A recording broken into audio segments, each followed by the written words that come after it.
আপনি কি জানেন আমাজনের গহীন অরণ্যে এমন এক জায়গা আছে যেখানে সময় থমকে দাঁড়িয়ে আছে, যেখানে আধুনিক বিজ্ঞানের কোনো সূত্র কাজ করে না এবং মানচিত্রের সব দাগ মুছে যায়।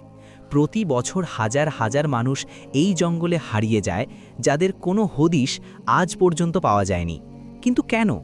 তারা কি কোনো হিংস্র প্রাণীর শিকার হয়, নাকি আমাজন নিজেই তাদের গিলে ফেলে?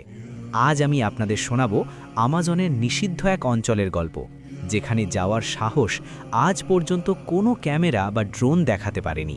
ভিডিওটি শেষ পর্যন্ত দেখুন, কারণ গল্পের শেষে এমন এক সত্য উন্মোচিত হতে যাচ্ছে যা আপনার পৃথিবীকে দেখার দৃষ্টিভঙ্গি বদলে দেবে। আমাজন 5.5 মিলিয়ন বর্গ কিলোমিটার জুড়ে বিস্তৃত এক বিশাল সবুজ জগৎ। একে বলা হয় পৃথিবীর ফুসফুস, কিন্তু এই ঘন সবুজের আড়ালে এমন সব ভয়ানক রহস্য লুকিয়ে আছে যা আধুনিক বিজ্ঞানের চিন্তার বাইরে। আমাদের আজকের গল্পটি এক দুঃসাহসী অভিযাত্রী আরিয়ানকে নিয়ে, যে আমাজনের এমন এক নিষিদ্ধ এলাকায় পা রেখেছিল যেখান থেকে আজ পর্যন্ত কেউ জীবন্ত ফিরে আসেনি। আরিয়ান যখন ব্রাজিলের মানাউস শহরের সীমানা ছাড়িয়ে নৌকা নিয়ে রিও নেগ্রো নদীর শাখা পথ দিয়ে এগোচ্ছিল, তখন চারপাশটা ধীরে ধীরে নিস্তব্ধ হয়ে আসছিল। আমাজনের গাছগুলো সেখানে এতটাই বিশাল এবং ঘন যে সূর্যের আলো মাটির ছোঁয়া পায় না, ফলে দিনের বেলাতেও সেখানে গোধূলির অন্ধকার রাজত্ব করে। হঠাৎ করেই নদীর শান্ত পানি চিরে বিশাল এক কালো ছায়া বেরিয়ে এলো। সেটি ছিল একটি দানবীয় অ্যানাকোন্ডা, যা অন্তত 30 ফুট লম্বা। সাপটি আরিয়ানের নৌকার খুব কাছ দিয়ে চলে গেল, যেন সে এক নীরব সতর্কবার্তা দিয়ে গেল যে সামনে এগোনো বিপজ্জনক।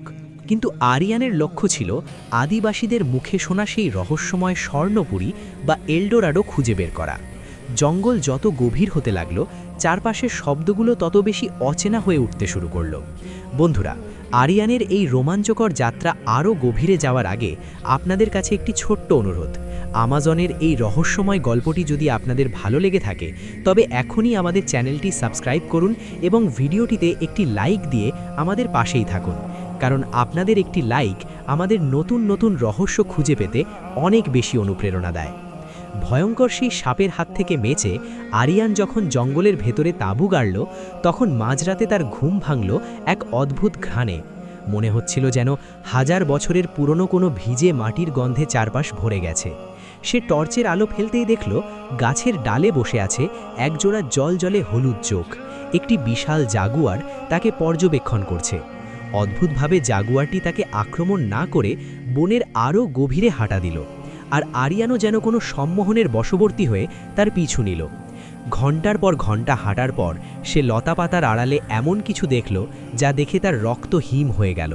সেখানে কোনো সোনাদানা ছিল না, বরং ছিল পাথর খোদাই করা এক বিশাল প্রাচীন মন্দির, যা পুরোপুরি শ্যাওলায় ঢাকা।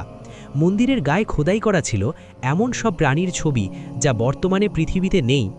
আরিয়ান বুঝতে পারল সে এমন এক নিষিদ্ধ সভ্যতার সামনে দাঁড়িয়ে আছে যারা প্রকৃতিকে নিয়ন্ত্রণ করতে পারত।